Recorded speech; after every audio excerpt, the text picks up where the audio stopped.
God in our storms. It will not be easy to let go of grieving. Yep, I still walk I still talk to my late hubby. It's funny for me, a person who did little talking while he was still breathing in this existence, because hubby heard me when I could not physically talk.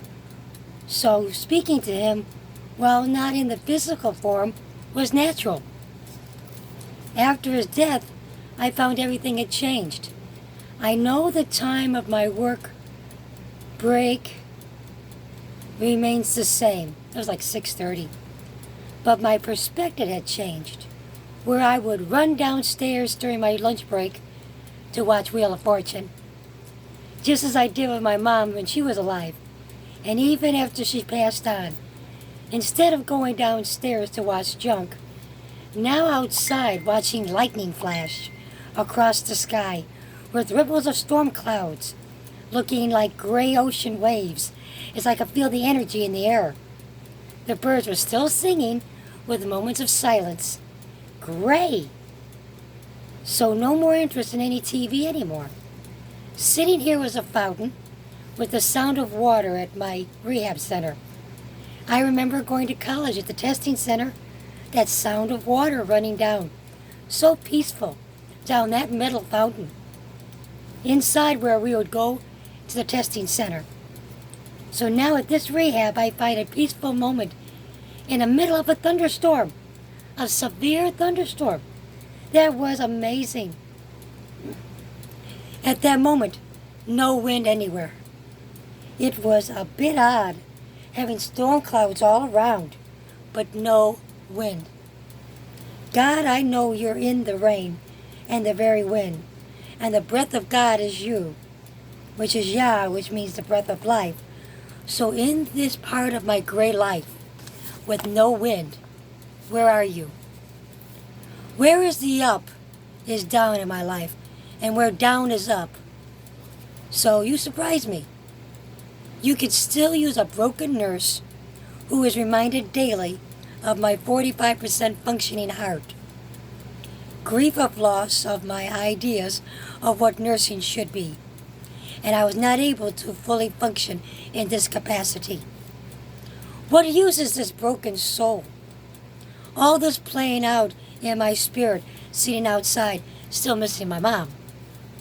Mom would invite me to sit with her watching the storms in the distance, so you could still feel the energy as it came upon us, but with no fear.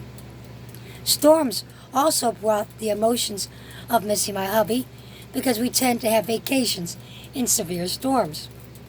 Then at the time at the rehab, hospice calls. They call for an update.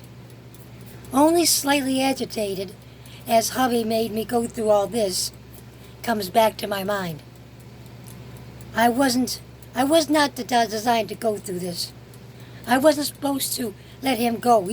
I was supposed to go first. God, forgive this foolishness. Everything has a reason. Yep, more lightning is flashing across the sky. A crow in the background is making its happy sound. Not yet, I have more to do. So here comes the wind. And with the rain, God, you are with me through the storm. I'm not alone. Bible stories as kids come back, as Moses leading the Israelites coming to the mountain of God with thunder and lightning. So let go of the fear. So severe was that fear that the Hebrews could not move, for they did not want to see God closer. Here we are with God before us. Are we still too fearful to move? For we did not want to see the truth. We are to have faith, not as the world, but to believe that we have Yeshua Jesus as our source of peace. And all that is good, even when you are in that storm. Praise God. So in faith, stand in the very breath of God. Fill that entire space of your broken soul. Moses reminded these ones before the mountain of God. God spared you from Pharaoh, So here I am in the storm of my life. Will he not spare you as you seek him? Choose to seek God. Be not fearful anymore.